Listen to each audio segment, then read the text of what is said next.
recorded as well as being telecast live on Facebook. So there will be a recording available later on YouTube and all the other social media channels. So good evening, good afternoon, good morning, everybody. Assalamu alaikum. Namaste as well to those who are joining from India. Thank you so much for joining us this evening, morning, afternoon, depending on where you are. I am Naziha Ali, and you are joining me this evening for a coffee chat. It's 6 p.m. in Pakistan for those of you who are joining from around the world. First of all, let me tell you a little bit about where these sessions emerge from, and then I will take you without spending too much time waiting to our guest. Some of you might recognize this book, and if you don't, well, I can't, yeah, there you go. English language teaching in Pakistan. I think my screen's a bit, So, well, this publication is what brings us all together tonight, English language teaching in Pakistan. And we're so honored to have the series editor, Dr. Christine Kuhn, with us tonight. This is her original idea, and she is the one who encouraged me to co-edit a volume on Pakistan with her. So thank you so much, Dr. Christine Kuhn, and I also appreciate the fact that you are here tonight. Would you very quickly, I know I'm getting you on the spot here, would you very quickly tell us what prompted you to want to research a little bit in Pakistan? Well, as you know, I've made many trips to Pakistan and worked with many teachers throughout the years. And I always thought that in many other countries around the world, there's not enough research or empirical standing in terms of what's going on in the region. So I thought, there needed to be some mechanism to getting teachers to share their academic work, not only in teaching, but in learning and professional development in all areas. So that's what kind of prompted the series. And, our book was the inaugural book of the series. Now there have been 2 or 3 more since the Pakistan book was published. So that was basically the reason, just to help so much. People showcase the good work that's going on in countries like Pakistan around the world. And that's an absolute moment of pride for me, because not only is this the first in the series, but also it's made me think about so many other things that we can do. And in Pakistan, we're really happy because this publication features numerous emerging scholars and some of those who are already well known in the field in Pakistan. And part of organizing these sessions, this is just one out of the 20-something sessions that we will be coming together for. So one of the reasons behind this is to get together new researchers in the field of ELT from Pakistan, or new and emerging researchers who are already working in other contexts outside Pakistan. Basically, the basic connection is Pakistan. And we want to bring all of these people together and have them publish their research for the international ELT network or environment, so that people around the globe get to know what's going on in Pakistan. We would like to help, all of us here would like to help or encourage more research from within Pakistan to be known in the international ELT environments. And that's really important to us. So I know all of our authors who are here will be able to vouch for the fact how important it is to publish our research outside the country as well. So this is through these sessions, we're hoping that we will be able to form communities of practice that are focused on additional research questions emerging from what our authors have already researched. And then from research groups or mentoring groups to support additional publications for the international ELT field. So that is one of our intentions. Now, here's what I'd like to do. So I'm going to introduce our guest for tonight in Pakistan and India, and this morning from Halifax. So our guest today is one of the authors of our book. And of course, her name is Dr. Shazia Nawaz. Some of you might know her. Some of you will get to know her through this session. So Dr. Shazia Nawaz Awan is a dear friend and a colleague. She is a higher education practitioner who has contributed to ELT in the Middle East, Pakistan, as well as Halifax, where she is based now. She has worked at Dalhousie University in Halifax, and she's been there since 2011. And recently, Dr. Shazia has also started working for the Lahore University of Management Sciences, their School of Education. So she's done a lot of work in Pakistan as well. At heart, like me and like all of us, she is an educator, a teacher, education, content developer, curriculum developer. She also completed her doctorate in education from the same university that I went to, University of Exeter in the UK.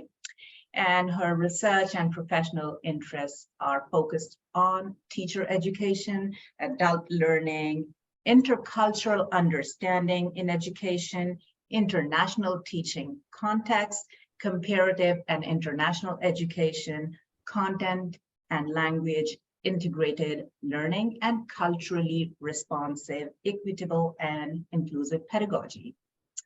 She's passionate about teaching and learning, as you must have guessed from the introduction.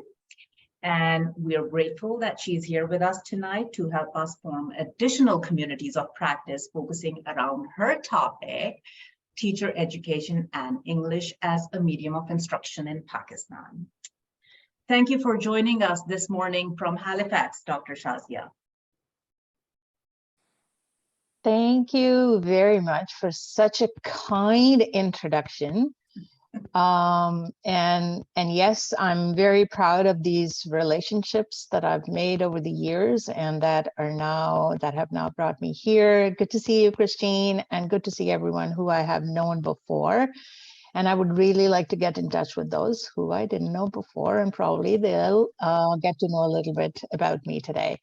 So Naziha, thank you very much for inviting me. I am actually super excited because when I talk about myself as a researcher, I also say like I'm a research connector as well in some way, because the theoretical work that's done in the field, I want to take it through the classroom and through the teacher who's actually standing in front of the classroom. So, oh, sorry. Right, would you kindly mute your microphones, everybody? We will get an opportunity to speak sometime at the end of the session. Thank you. So yeah, I am super excited to be here, and I wanted to know how people are interested in this work and what is it that they would like to do. So basically my experience that is both national and international, and then my work with students who are going to be educational developers, educationists, and educational specialists, and in some cases even educational entrepreneurs. And then the context of Pakistan, it kind of makes the perfect triangle where I get to do the fun stuff of contributing, but also sharing what I have learned over the years since I left Pakistan in 2000. So it's been 22 years, a long time. And I remember one of my colleagues once said that we all have this metaphorical, she uses a lot of metaphors, and there is this basket of either knowledge or ideas or talking points. So I hope that you all have brought basket of questions, and I have basket of some ideas and comments, and we're able to empty it out by the end. And if not, then we'll get in touch.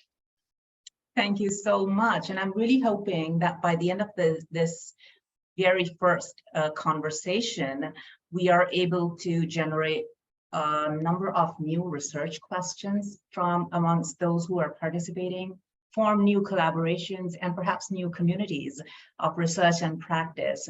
And that might be the way forward for new research emerging from Pakistan, which is our original objective. So you'll find that I have a lot of interesting questions for you this evening and this morning for you. So let me start by asking you that, first of all, I thoroughly enjoyed reading, reviewing, and working with you on that chapter you published for this amazing volume on Pakistan that we've got. Now, the focus of your research, I understand, and your chapter specifically, is English language teaching practices and the teacher development associated with public and private schools in Pakistan. So, first of all, I'd like you to start by sharing with us what prompted you to engage in research in this particular area, ELT practices and teacher development in both public and private schools in Pakistan. Thank you very much for the question. First of all, I would actually like to thank you and Christine, of course, for reaching out to me. And then you were very kind when you said you really enjoyed reviewing and editing multiple times the chapter that I shared with both of you. And I think when I heard about the book, I had to jump on this opportunity because then I can start kind of integrating my voice in the work that's being done in Pakistan, and also not only become part of that voice, but also see what other people are doing. Now, starting from my career, so I wore different hats. So I started with an ELT as an ELT practitioner. I was in the classroom teaching English language.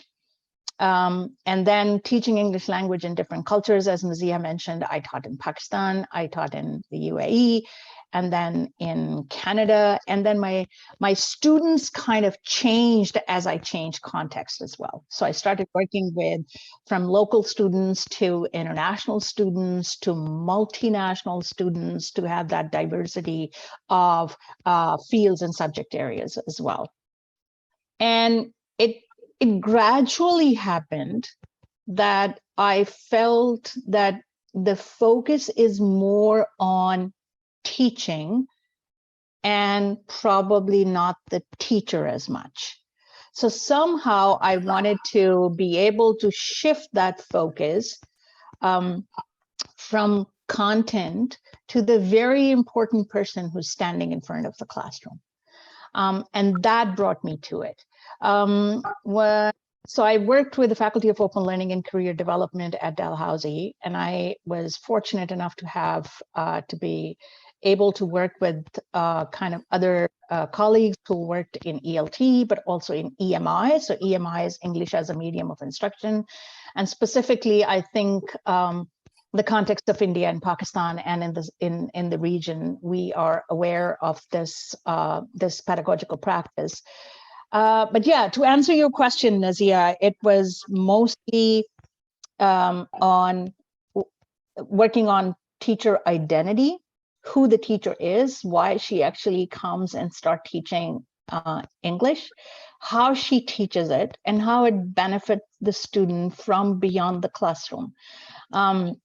So my own experience of working as an ELT, and then being able to teach students who were going to become ELTs, and then having worked with people from different disciplines who were not teaching ELT, but using English as the medium of instruction for their content. All this prompted me to get into this field. And now it's kind of, I feel like at this point in my career, it's narrowing it down to teacher education. So there all this somehow, kind of converged in a very ideal way that I was able to share this initial chapter with the book and through the book that you've edited. And I think that there is a gap. I saw it firsthand as I got involved in, and we'll talk about it, in teacher education. I'm also a critical discourse analyst. So I looked at the use of language in how we teach English language in Pakistan specifically. So that will be the focus of the talk today, and how it's taught in other contexts. So I was able to have that comparative analysis and see what is it that probably we still need to do in the context of Pakistan. So that's the drive that brought me here and to the chapter, but also my current work, my previous work, and of course, I am from Pakistan. And you will see, those of you who probably have read the chapter, that specifically it's about the primary and secondary education. There are, because I worked in higher education, but I personally feel that this is one field where English language teaching needs to be, if not transformed, needs to be adapted and changed in certain ways so that the students can benefit from it. Thank you. I can see that some of this is verging into teacher identity, and that's an area really close to my heart, especially with respect to Pakistan. And I know one of our colleagues here has also written about teacher identity in the publication. So I'm going to talk about that a little later with you. So I'm parking that for now. What I'd like to hear from you is, you've mentioned English as a medium of instruction in your work in Pakistan. That's also been a focus in terms of teacher education and development. So could you share with us what typical practices, EMI practices, have you encountered in Pakistan, especially in Punjab, where the focus of your research has been primarily? So this is a kind of a tricky question, and I'll tell you why. That English as a medium of instruction theoretically is prevalent. It's there. So for example, even if you talk to parents about where your children go to, they would say they go to an English medium school. English medium school. A lot of time we hear the names of schools when they are high-end elite private schools. So if we say Lahore Grammar School or Beacon House or Bloomfield Hall, or kind of these high-end chains, then you will hear the name of the school. But otherwise, if you talk to parents or even teachers who are teaching in these contexts, they would say, I teach in an English medium school. But then the question starts with an understanding of, what is this English medium? What does that mean? And how do we think about it?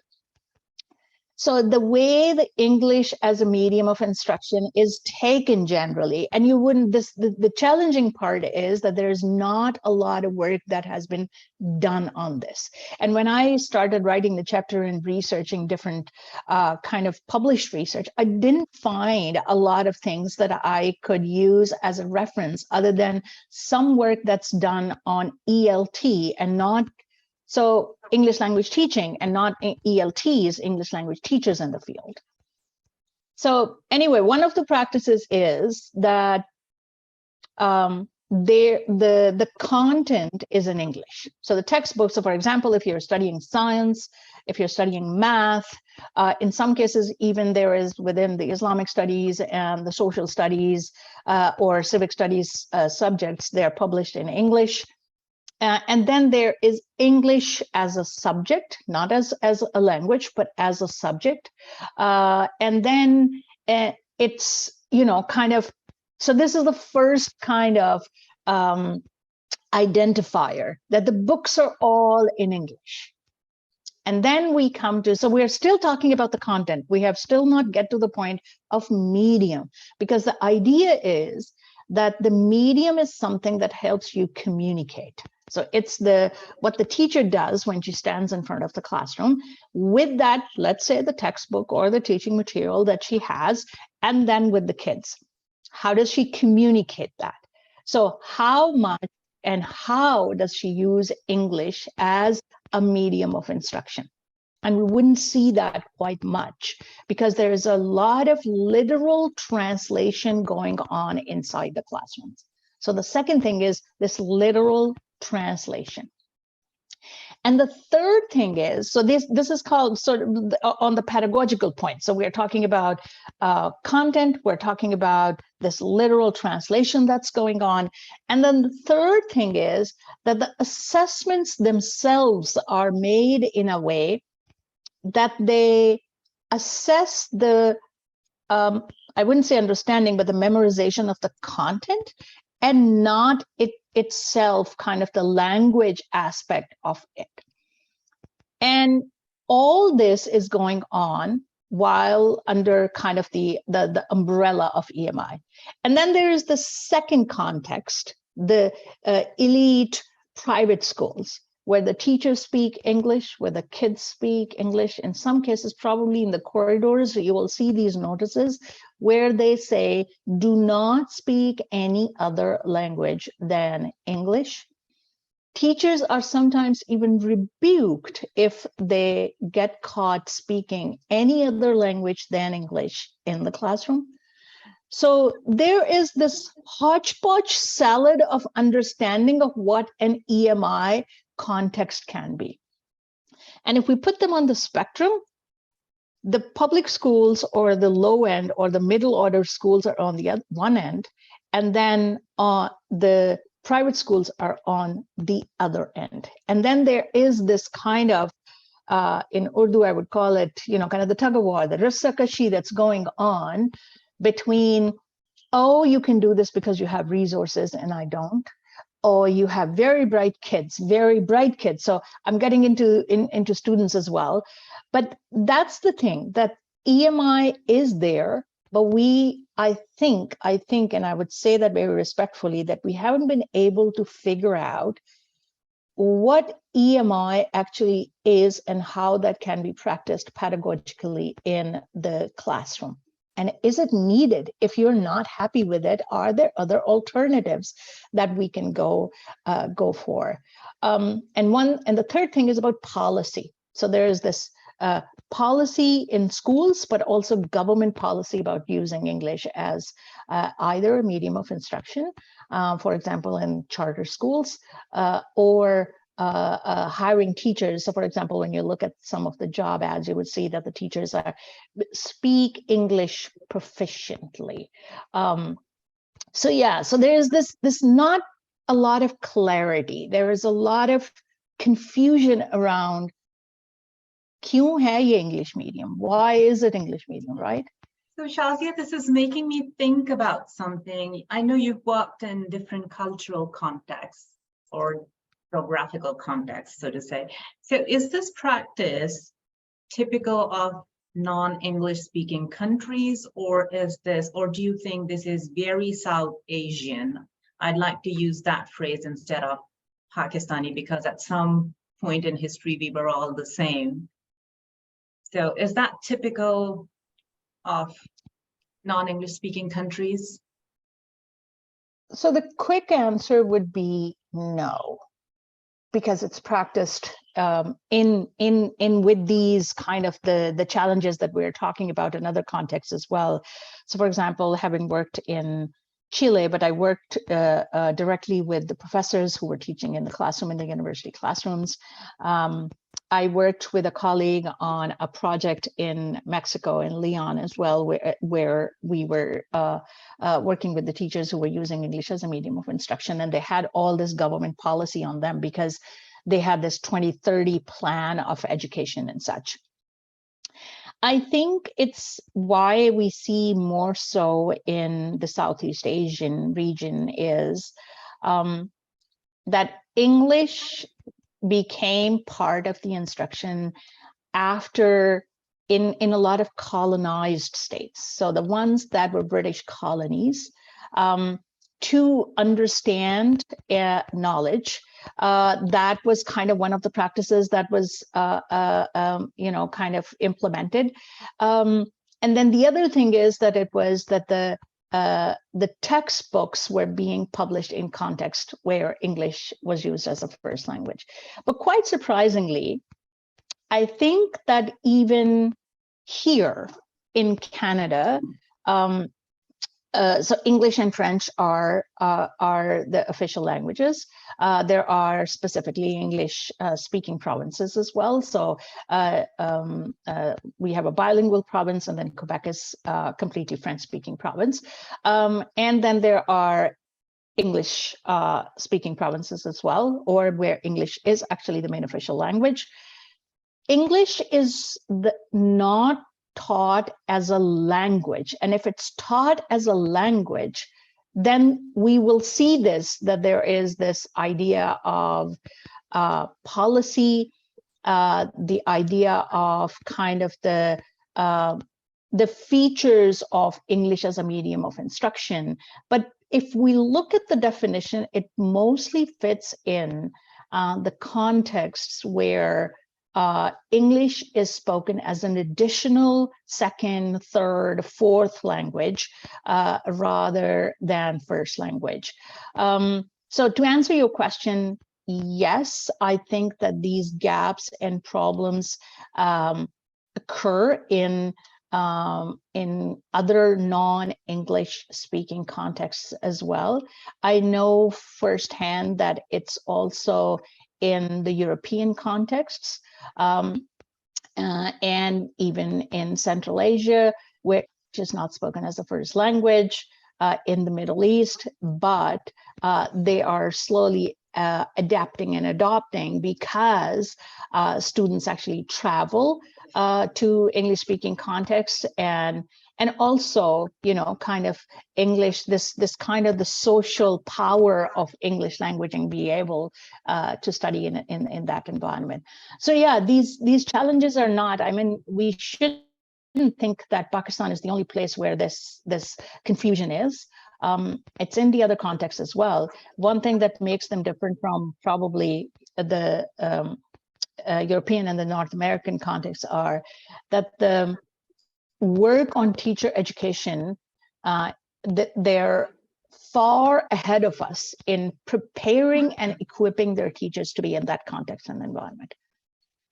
So I will bring you back to the idea of adapting and adopting to certain practices in EMI, because the world is gradually shifting its focus to acceptance of multilingualism and translanguaging in the classroom. And that is another exciting development for those of us who've been asked not to speak anything but English in the classroom for God knows how many decades, at least since I started my career about 20 years ago.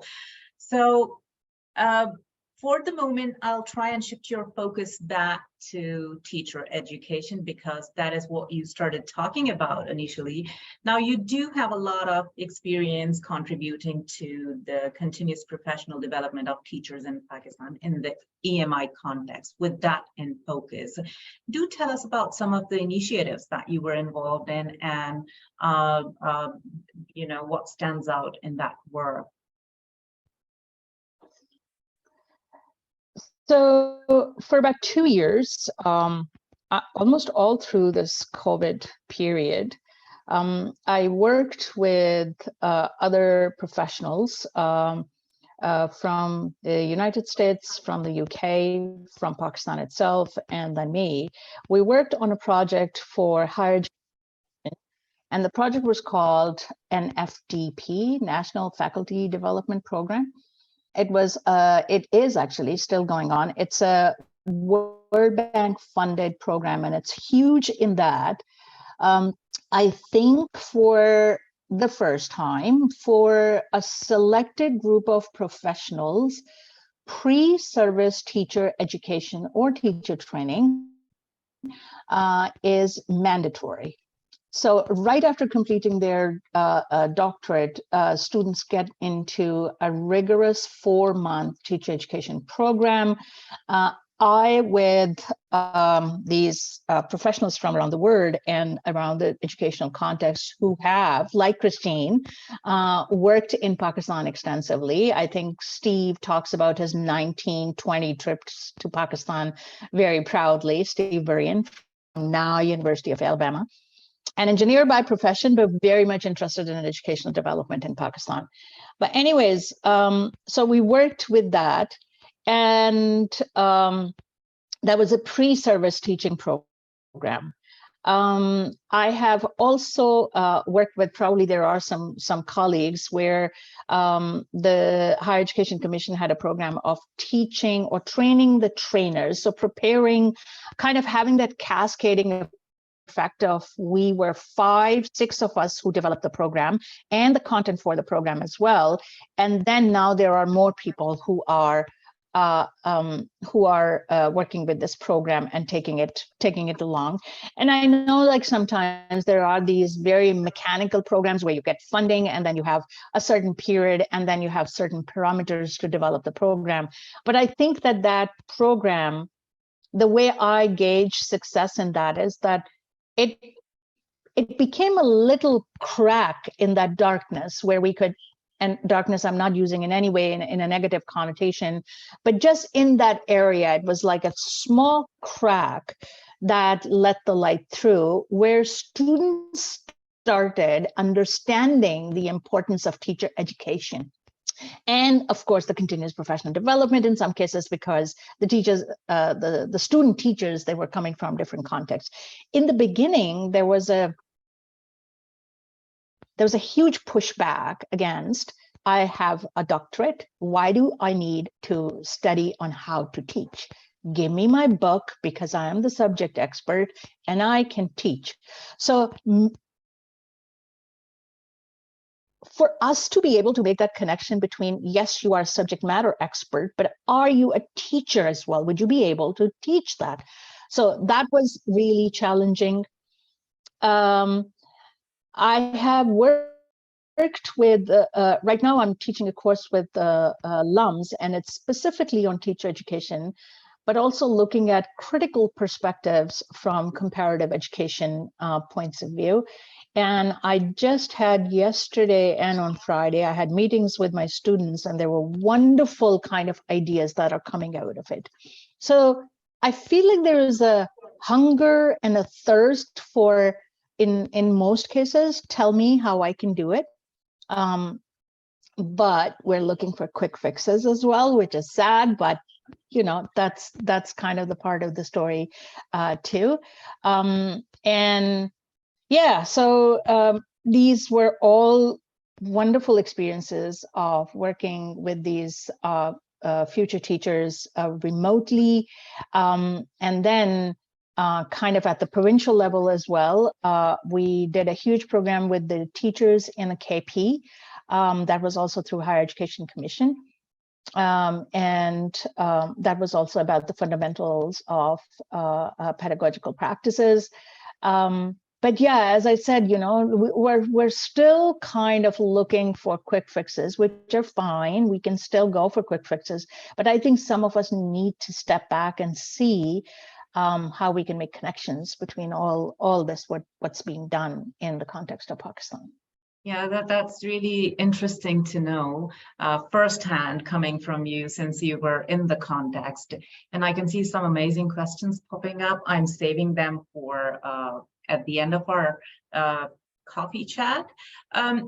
Now, aside from the fact that the PhD status is incredibly important in terms of, you know, people are conscious about that. You know, you and I have a doctorate, but maybe because we've lived in different contexts, so it might vary, our responses might vary a little.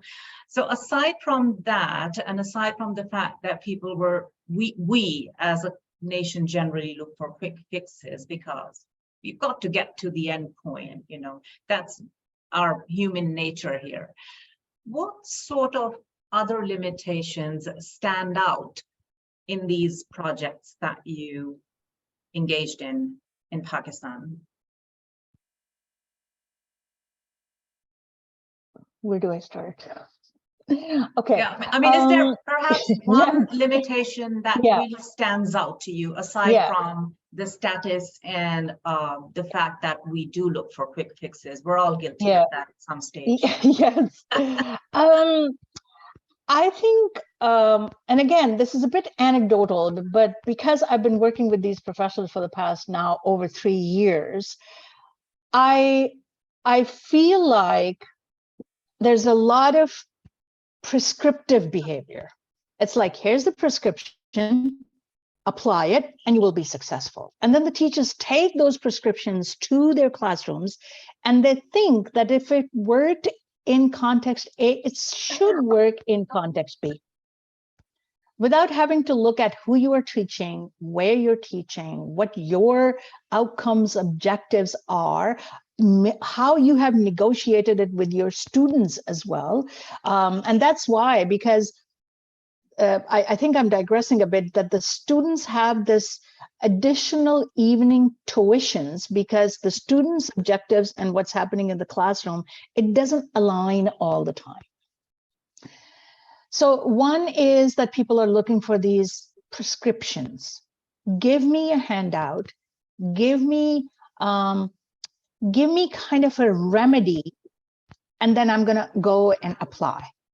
The second thing is the kind of the socioeconomic discrepancy and differences within the context of Pakistan that probably sometimes as teacher educators, we don't understand because we don't get to experience them firsthand. We look at the data, something about it, but this piece of contextualized teacher education, that's missing. So the prescriptive training or education, and I use the word education very deliberately. I was recently reading an article by Bayer, Landon Bayer from the University of, I think, Bloomington. Hold on. Yeah.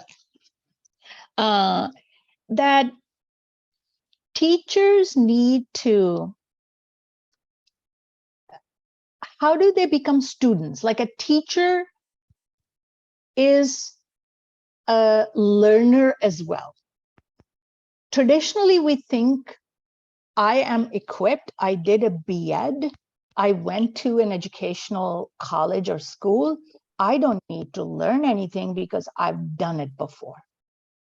And personally, I have in my journey of learning, I would sometimes go to the same presentations again, even if I have to do it like third time, because I think every time there is a new thing and every time my experience has changed in how I look at that information. So the other thing is, I know everything, just give me something that I can take. But a huge piece that I would like to highlight, Nazia, here is equity and access to teacher education. That there are barriers to teacher education in terms of geographical locations, in terms of economic support, in terms of incentive for the time that's spent in teacher education, in terms of incentives that are professionally kind of viable for teachers who get involved in teacher education. So all this personal investment in teacher education is not there. So these are challenges, and with the kind of the population that we have and the number of children that go to school. The other day I was attending a presentation done by 2 Indian authors, and the publication is Educational Systems in Southeast Asia. And they've done like a wonderful research on how the teacher-student ratio is similar in Southeast Asian context. Like there were, in the primary and secondary situation, there are 34 students for 1 teacher. So now imagine just equipping her with pedagogy. Is that enough? Or she needs to be educated about classroom management and techniques that can help her teach a large classroom. And they also talked about how Southeast Asia has the most number of young students going to grade secondary until secondary in the world. We have more students going to schools. So this means that if the ratio is more students are going to school, there are not many teachers, but we need to equip teachers because we cannot just cherry pick them based on what we think or who we think can be a good teacher and expect her to teach that class. So this lack of support, equity and access, kind of these are big issues that I feel like I think we need to delve in. For your next Very edition, probably interesting. that's what I'm going to do. Yeah, very interesting sites and possibly areas to conduct more research in the near future. Now, what you're making me think, Shazia, is that as a nation, Pakistan, or as a region, the subcontinent or Southeast Asia, we're not uneducated. I've lived here for 4 years now, and my experience is that we have such a rich group of experienced and educated people, people with amazing, extensive educational backgrounds and degrees and qualifications, not just from Pakistan, but from the United States and the UK as well, the more preferred areas of countries where people seek degrees. But there's no dearth of education expertise. No, I mean, there are people who are so well published in Pakistan as well, and you can see the quality of their research in those publications.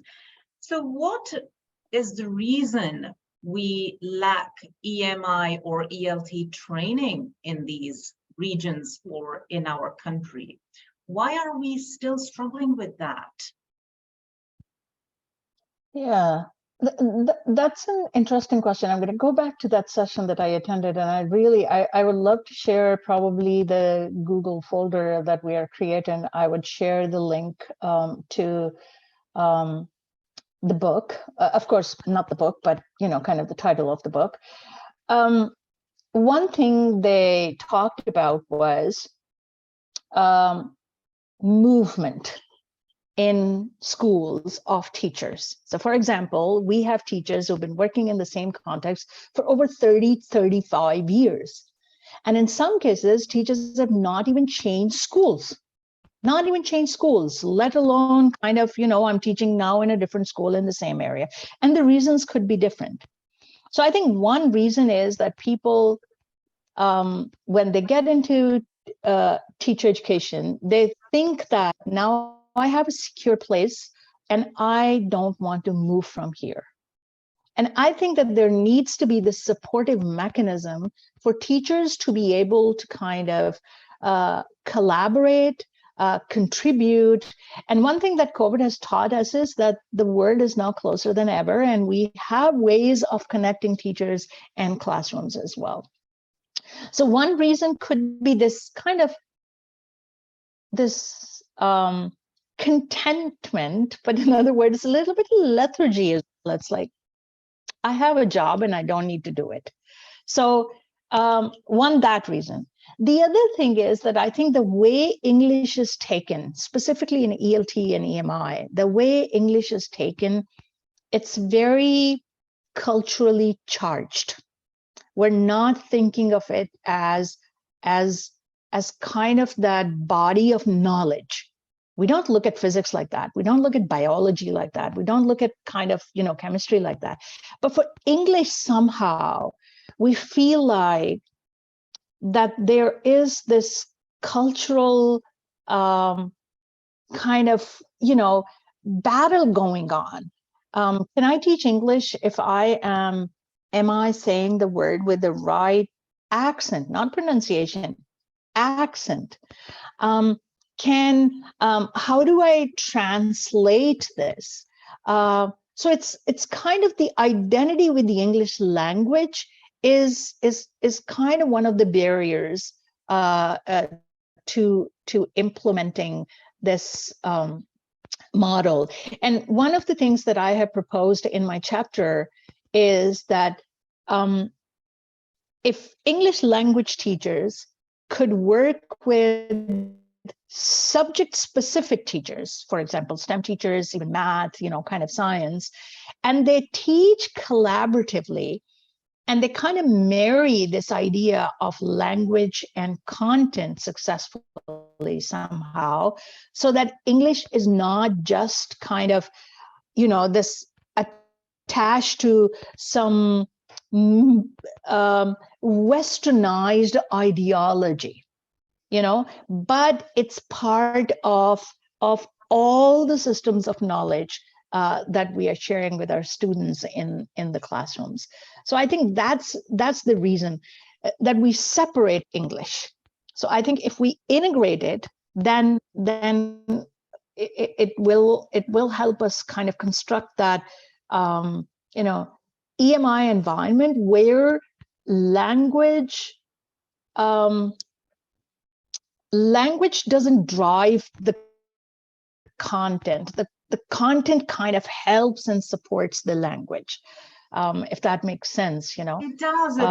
And you're actually making me think about a very potent research question, which focuses on how teachers' identities in Pakistan are evolving with respect to training or lack of training in EMI, or how do they evolve as English language teachers within a context that is considered colonial, still considered colonial, unfortunately, although we have variations of English language in Pakistan now. And something that in my recent experiences, I've noticed that people are rather proud of, to have multiple versions of English language, especially the current generation of college or university going students. They think it's something that is in fashion, the way they pronounce certain things or the kind of multilingualism that they engage in, which now actually brings me to my next question, which is something I really want to hear your views on, because it's an area that I am passionate about. Like I said, we've got recent movements, gradual movements towards translingualism. It's not just students who engage in multilingual practices.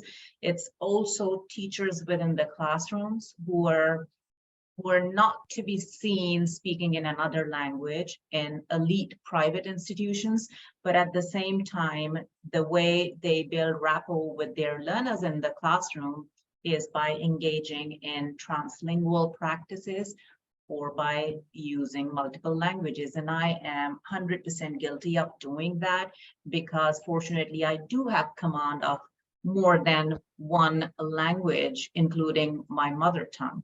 So we're noticing a gradual trend here. The only challenge is that it's not researched enough in South Asian contexts yet, or maybe I'm hoping that I'm wrong. I did see some emergence of that in the Middle East, but I'm yet to come across a lot of that in terms of published research here. So in your chapter, you mentioned something about code switching as a practice in the English language teaching context. Now, my question to you would be, given this scenario that we've just talked about, how does code switching as a practice impact on learner language skills development in your experience?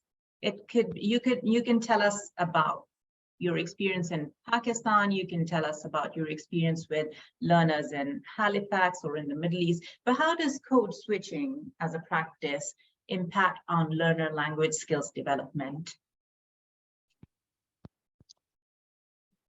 Or their comprehension as well. Yeah. Sorry for a really long question, but no, it's a no, burning question for me. And I think it's very important as well.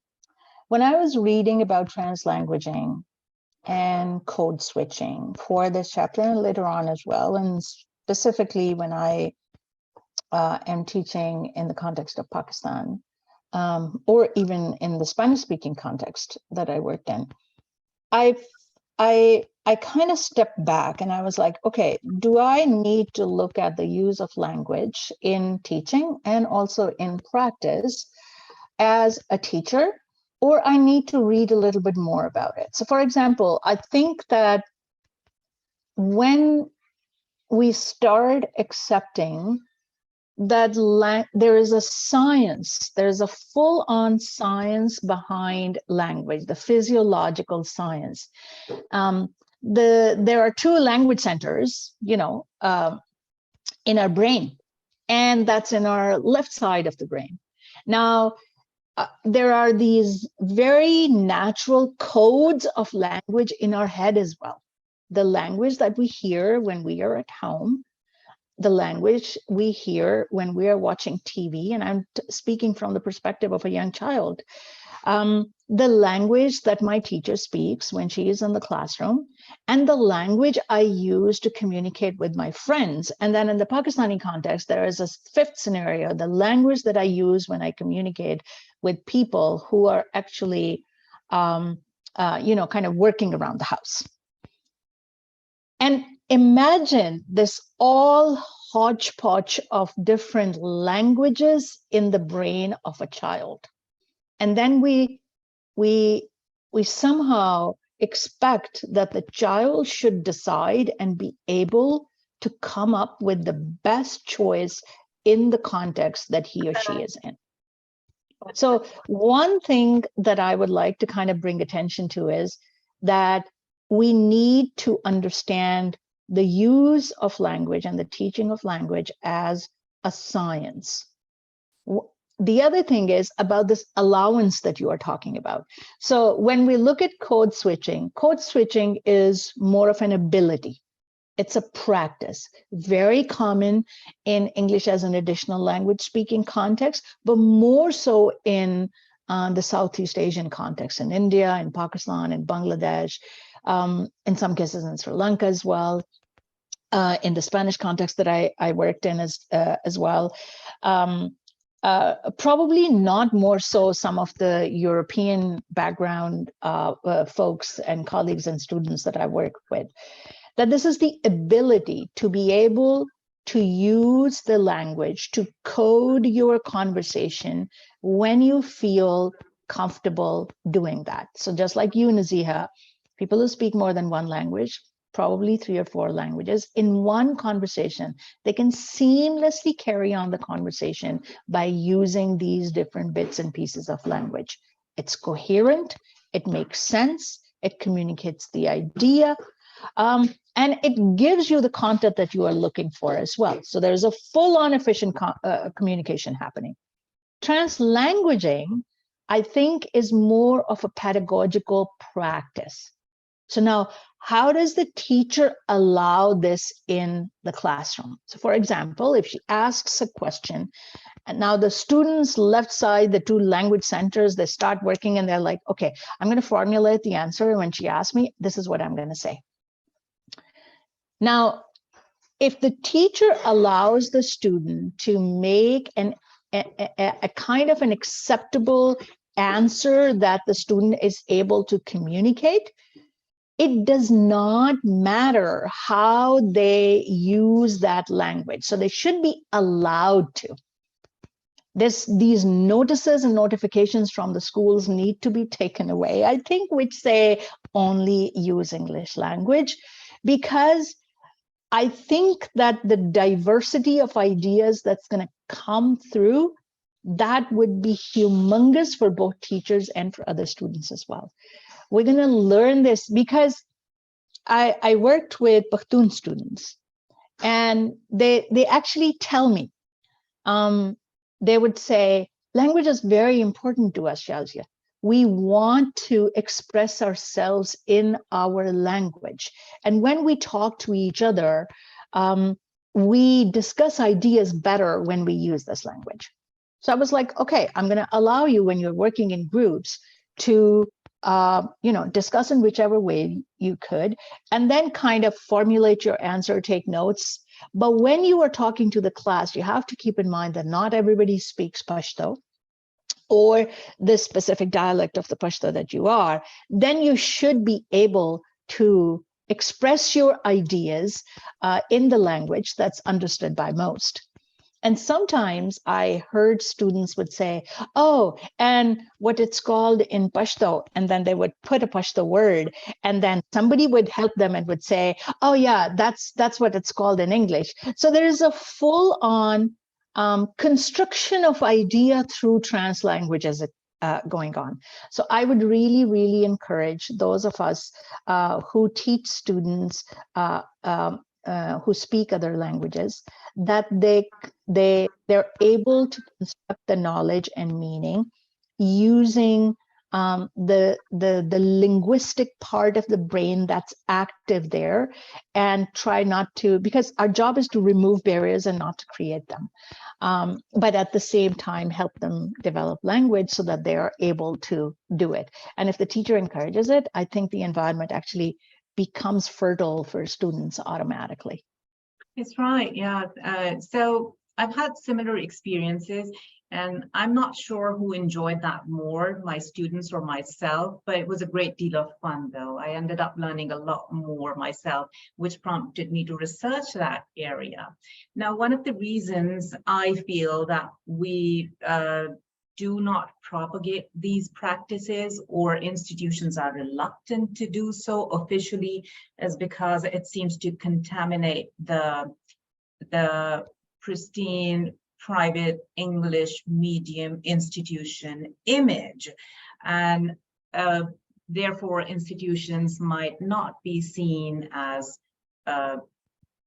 English medium institutions, or prestigious in the sense that we as a culture expect an institution to be for the amount of money we pay for those that kind of education. Having said that, there is a gradual movement towards these practices, but unfortunately rather undocumented, which doesn't leave me with much to say about it in this context. Yes, that's a potential area for research. And, for those of you who are interested in that area, I'm definitely working on that. And, you're welcome to, this is the reason we're getting together, to look at some of these areas and be able to research them. So it's making me think of something else you said in your chapter about reconstructing English language teaching as a profession in Pakistan. And I know you've talked so much about identities and the way we look at the profession as a non-profession. Unfortunately, that seems to be the privilege of only English language teaching. It is not really, it's taken years in the world outside Pakistan to get to this point, to finally acknowledge it as a profession. But within our culture, we're still, national culture rather, we're still struggling with that. So how do you see this happening, ELT being reconstructed as a profession? Just like you have outlined, Nazia, like it's kind of close to my heart as well. So I'm a third generation teacher. My nani was a teacher, my mom was a teacher, and then now I am a teacher. For our non-Pakistani colleagues here, nani is grandmother, maternal grandmother. Sorry, and they were both rather heads of schools, so they worked with teachers as well. But anyways, and from that, I remember when I started working with HEC, I met a Nobel laureate, actually. So he had part of the work that was done. I'm not going to name him because he's a government personality as well. He was giving an address and he said, if you think you're a born teacher, you're mistaken. Nobody is a born teacher. Have you ever said I'm a born doctor? Have you ever said I'm a born engineer? No? So then you're not a born teacher. You might have some of the qualities that you're able to advise people but I am sorry, you cannot be a born teacher. For teacher, you should be studying as much as a doctor studies to become a doctor, an engineer studies to become an engineer. Then they practice, they go on courses, they do research, they look at their patients sometimes as kind of research subjects as well. They work in different contexts. So he kind of elaborated it in such a way that it brought to my attention that in Pakistan, I'm not sure about what it happens in India as well, but in Pakistan, if you cannot become anything else, become a teacher. Pick up a book, apply to a school, and they will put you in front of a class. And if you come from a wealthy family or someone who went to like a prestigious school, the chances are even higher that you would be put somewhere to teach students. Now, imagine the way we are deciding how we are going to be teaching our future generation. It's like anybody can go and teach. So the reconstruction of teaching as a profession, and I think all of us have come across this, the example of Finland. There is some teacher standardization, I know, in India and in Bangladesh. There might be some in Pakistan as well, but it's not strictly followed. In Finland, there is a common saying that it's easier to become a doctor or a lawyer, and it's harder to become a teacher, because they go through rigorous screening to become teachers, and specifically in secondary and primary schools. They want teachers who want to teach. And they put teachers in the classroom who actually are able to teach and are confident. And they develop this sort of critical thinking in students. So that's why I say that, you know, kind of this reconstruction of teaching as a profession is very important. And to become a professional, I'm not saying that the existing teachers should be stripped off their profession, but probably there is something that they already have, and we can add to it, and we can enhance and help, you know, kind of improve some of the situation in teacher education. And the other thing is that even if you fall in the profession by accident, then you take it as a profession that you want to have, not only for that livelihood that you are getting, but also by way of how you teach students and how you conduct your classrooms. And I know a lot of time we talk about policies, we talk about frameworks, but I think that there is quite a flexible space in the primary and the secondary school level that the teachers can exercise and you know, kind of be professionals who know how to teach. So it's like one of the courses, as I was doing the research, I found out one of the courses, I hope I remember the name correctly, in Finland, it's called the Educational Science, Bachelor's in Educational Science. So the education itself is one of the established social sciences, but also the way it's taught, the methodology, it actually comes through that understanding of science. So yeah, does that it's very answer interesting in and sort of something that is thought-provoking. It's something we really need to think about as professionals who are engaged in teacher education, in ELT especially. I do know from having lived and worked here, the fact that some private schools do invest in formal teacher education, but that has another set of criteria and expectations attached to it. And that's something one of our other authors will talk about when I invite her to this forum. So there's a lot going on.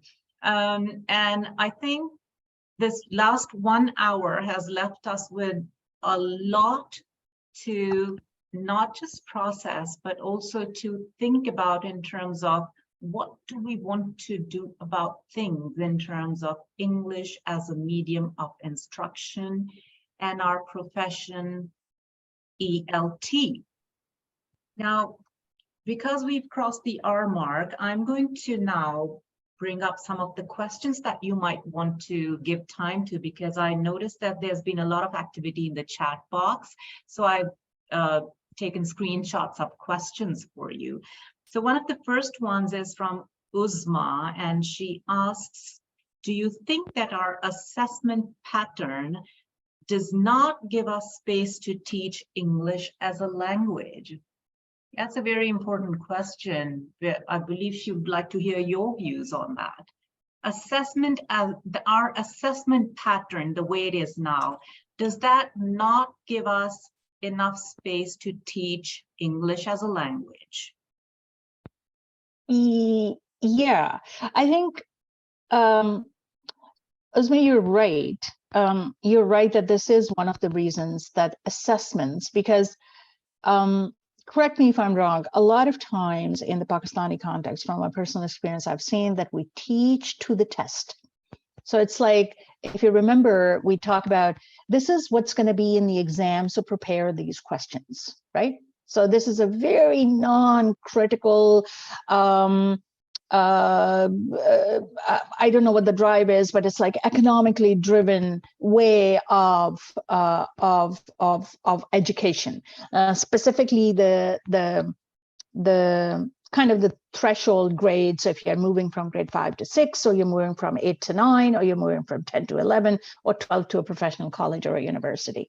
So I think you are right, and I think that there is a pushback that can be done within the assessments, but there is a go about as well. So for example, if the assessments are mainly on reading comprehension, translation, grammar translation method, how do you develop this proficiency in students that they don't answer these questions without thinking, but with thinking and critically? So for example, are you able to hold these small group discussions in the classroom where the students are allowed to speak English, but also trans-language, code switch?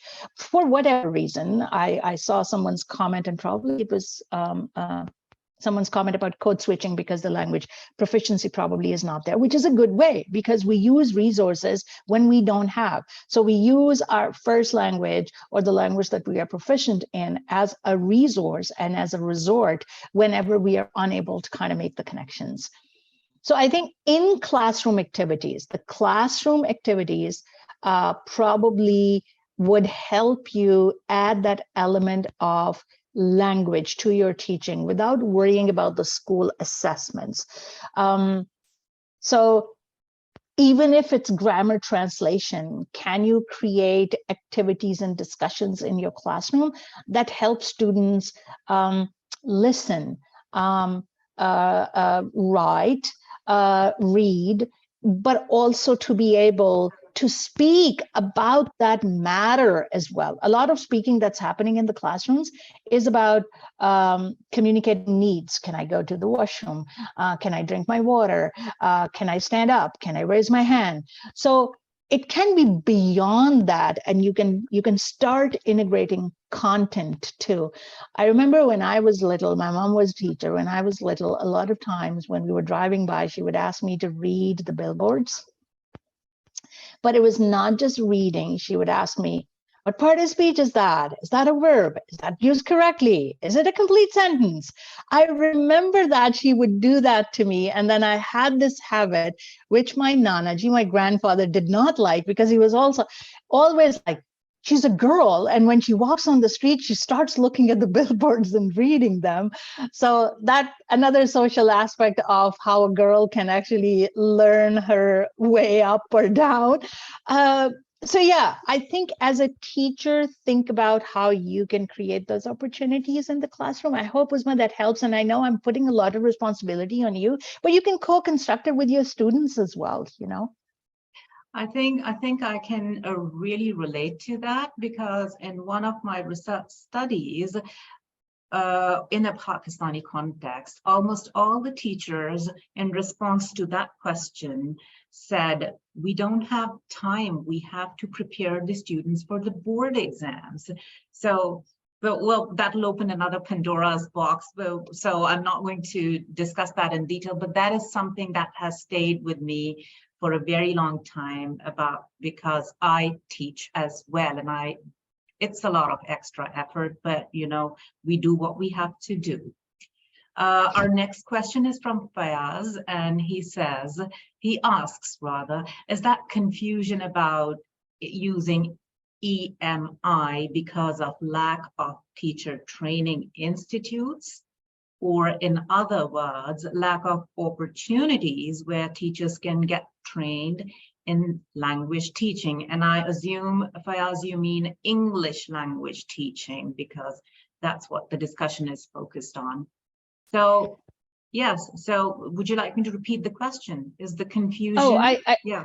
Okay. I'm actually looking at the question as well. Yeah, it's thank right you. There. Okay, you're welcome. Yeah, thank you for that. Thank you for that. Thank you, Nazia. And thank you for the question, Fayaz.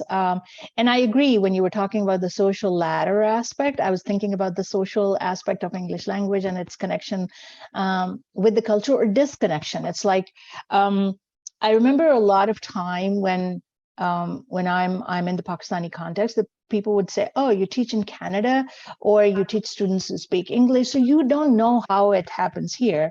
I mean, yes, I probably have that gap in my direct knowledge, but I think that I have been part of that environment, and kind of that connection is there. To answer your question, Fiaz, I think it's a bit of both. So for example, the school administration, how they advertise themselves as an English medium school or in an English medium context, I think at that point, there could be, like, when they're accepted as such, there could be some questions why they're registering the school as an English medium school. What are they doing for the teachers to equip them or to ready them for their classrooms, and so on and so forth. And the second thing is, of course, that there is lack of teacher education around that. And there is lack of, I remember, my hometown is Son Valley in Punjab, in Pushab, and the education for girls is a very challenging subject and matter.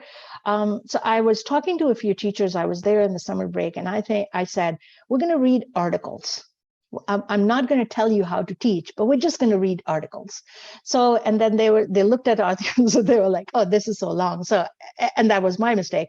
Then I summarized the articles, I put them in bullet points, and we had a discussion. And it was not I told them anything. It was that they found out about it themselves. They didn't go in any training. And then they were like, oh, I can do this in my classroom. And then somebody said, I have both girls and boys in my classroom, so I think I can create groups in a way that they become comfortable with each other, because we're talking about gender studies too. So what my point is, that there is lack of teacher education, but there is lack of this urge for schools to organize these points of bringing in theory about education, maybe having a Friday off for teacher development, where they don't do anything, but they just talk about what's happening, bringing in their lived experiences. Sometimes it doesn't have to be too formal, and we can hope, and I think in some cases it brings fruits of joy as well, that it's people start talking about this. Oh, it was published in an article. Oh, there's a newspaper blog in this. Faisal Bari, the dean of the School of Education at LUMS, he writes for Dawn, and he writes these very bite-sized, quick read, 2-3 minute articles. Sometimes they provoke questions and sometimes they don't. And I wonder, can a school principal, not Faisal Bari's, but articles like these, take them to the classroom and ask to their teachers and say, you know what, this Friday, there's no teaching. We're just going to talk about these pieces. So then bringing in the theory to the classrooms as well. So yeah, Fiaz, you're right. It's both. It's the confusion and the lack of drive to educate our teachers as well. Because it's always, oh, somebody needs to come from outside and teach us how to teach. I So, think yeah. that's a very significant point that you've made here. Mumita asks a question which may have been answered because that looks at strategies as well. How does English become a subject from a language? And that, Mumita, I believe that really reflects on the training aspect that Shazia has just talked about in terms of why are we what kind of efforts are we putting in the classroom? Why do some of the teachers that I met said, we don't have time to do this? And why Shazia has just suggested that the onus is on the teacher, unfortunately. So that's how English becomes, you know, either a subject or a language, depending on the amount of effort you've put into the classroom. Uzma's comment, she says, I feel teachers switch codes due to lack of fluency in second language. And I know Shazia has highlighted that as well. Saima says the school college policy comes in. Fayaz has mentioned the social ladder, which you've just talked about. It's the same across the subcontinent, unfortunately. So Saima has another question. She says, what PD training model or framework did you find that it was being implemented when you were involved in the PD provided by the Higher Education Commission? That is for those who don't know what the Higher Education Commission in Pakistan is, that's the authority that manages higher education, like the ministries of education in other countries. So Shazia, she has two questions and we have time until another 12 minutes, I believe. You can take any one of those two questions. The first one is about of training model, like adopting a model. The fun part, Saima, was that we were given almost free hand to design what we wanted to. And that was wonderful because what happened was Steve Buryan had worked in research with the Higher Education Commission head or commissioner at that point. So they had both this kind of idea of how we need to give this flexibility to our PD designers and educational developers the way they would like to take it in. So we develop different ideas. The way I work is I try to get the demographics of it, like what is it, who are we going to teach and where are we going to teach? And then what are the different things that we can bring in? So one of the things that we kept in mind was that the development, because it was a competency, so competency and capacity building. So we worked from that three-pronged framework of developing skills, developing behavior and attitude, and the third one is the content or the cognition or the knowledge. So it's the knowledge of the content, and then the skills, and then behaviors and attitude. So we tried to kind of combine these three, and the 12 modules, I don't have them at hand with me. The way we designed the framework was that it was evidence-based, that it was, and it was mostly student-centered. We let them explore what they wanted from that model. So yeah, the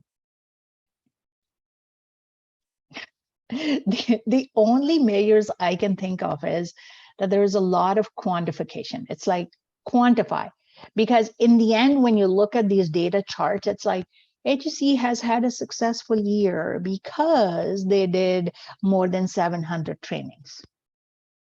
So mostly that's where the government institutes are. And for a fact, those of you who are working in the educational field in Pakistan, I know that there are big pots of funding for teacher education that have not yet been tapped. Interesting. And that is something that seems to be part of every research project. So yeah, we're going to talk more about that in another session. There's someone called iPhone, and they're not here now. They talked about a project that they launched, a diploma in English language teaching, which was merged with a regular PG diploma. So they're saying it's very important to provide learning opportunities to subject teachers, and how can this be recognized? In Pakistan, I believe a lot of that work is done by private institutions, or to some extent by HEC. I know we've got some of our colleagues here from higher education institutions in Pakistan. So, you know, perhaps they can, oh, sorry, okay, that's Dr. Asma Shahid. Okay, thank you for renaming yourself. Now I can find you. So that was her question. How can the learning opportunity for subject teachers be recognized? I know in principle, this is very much, or in theory, in theory, this appears to be recognized in some way, linked to promotions or, you know, performance management. So what do you have to, I mean, any thoughts on that, Shazia? Yeah, I was just reading it, and I was feeling kind of disappointed and sad as well. Like, this is such a good project, and it didn't kind of find that traction that it should have, because one of the elements, so even in my chapter, I've talked about it, so content and language integrated learning. So that language is for, teaching or education is for skill development. And in contexts like India, Pakistan, it's foremost on students and their families' minds that after getting education, there are these opportunities for employment and livelihood as well. We don't have the luxury to get education just for the sake of enlightenment. So that is a huge thing. I think, yeah, I think it's very important to provide these learning opportunities to subject teachers as well, because referring back to that conversation that I had with the authors of the handbook for the Southeast Asian educational systems, they actually talked about how there is generality of teacher education. Everybody goes in and starts teaching about how to write learning outcomes, how to write quizzes, how to write multiple choice questions, and so on and so forth. But we are kind of overlooking this connection with the skill, content, or knowledge and behavioral elements of being a teacher as well. And I think this is very important, that the subject teachers are also recognized as part of this need for teacher education. And iPhone or Dr. Asma, if you want to kind of talk more about it, I am available. We can talk about it. But there's these diplomas in TESOL and guilty. I've done those, but I think the world has moved on from there to a certain extent, specifically because now teachers want to work in collaboration with other teachers. So I think that there is a need for this. The first step would be, let's do a research on that. How can this be recognized? That could be your first research question, Dr. Asma. Mm-hmm.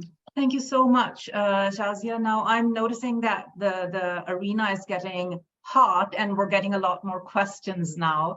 So I will just park the rest of those questions and save them for another conversation, because we're closing. The intention was to have everybody here together for 1 hour and 30 minutes from start to finish. And so we'd like to make these sessions regular.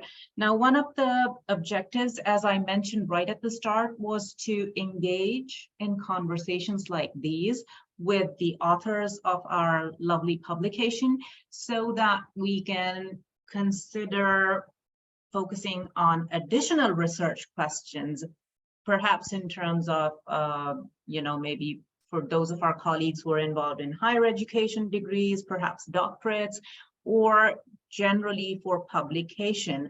One of my main objectives is to support research and publication of scholars in Pakistan onto international forums. And I'm very proud to state that I know Shazia and the other co-authors in this publication are very much on board with me in doing so. And almost all of them have committed to holding similar conversations. What I would like to do is, once I stop the recording, I'll be able to minimize my screen and send you a PDF of Shazia's chapter. So I will share that with you. And also let you know that we will be having more of these sessions, at least twice a month. We'll keep them brief because everyone's busy, so we'll try to limit them to an hour and a few minutes. But at the same time, at the end of each conversation, do leave your contact in the Google Doc that I've shared with you in the chat box. I'll put it here again. I will definitely encourage you that if you have any burning questions in your mind that might need to be researched, or as one of my colleagues calls it, a stone in my shoe, and that's like a research question. So if you have any of those thoughts, do connect back with me and Shazia, or me, and I'll pass that to Shazia if it's her area of research. We'd like to engage everybody in more research questions. That's the bottom line. So let's get together. Let's showcase whatever is happening in English language teaching in Pakistan. Let's showcase it to the world outside. We're all experienced and qualified, and a lot of us are happy to support, mentor, coach, engage with each one of you here. Share it with your colleagues, and let's get this research roller coaster moving now. We've got to share research in Pakistan, and we're happy to be part of this with you. So this particular session will be up on my YouTube channel. I will put the recording there. I'll share it again on Facebook and LinkedIn, so that a lot of people who are like me, who take time to reflect on conversations after they've happened, might want to consider other research questions. And I wholeheartedly want to thank Shazia for logging in so early in the morning from where she is. For me, it's the end of the day, like so many of you who are in this side of the world. And we'll be very happy to see you next month, literally in 20 days or so, with another one of my co-authors. And I'll share that on all the forums. Just remember to share your contact in the Google Docs so that we can reach out. So thank you everyone for taking out time to be here. Let me just stop the recording so I can send you the PDF of Shazia's chapter. And in the meantime, you're welcome to directly converse with her. You can unmute yourself and have a chat while I just share the document.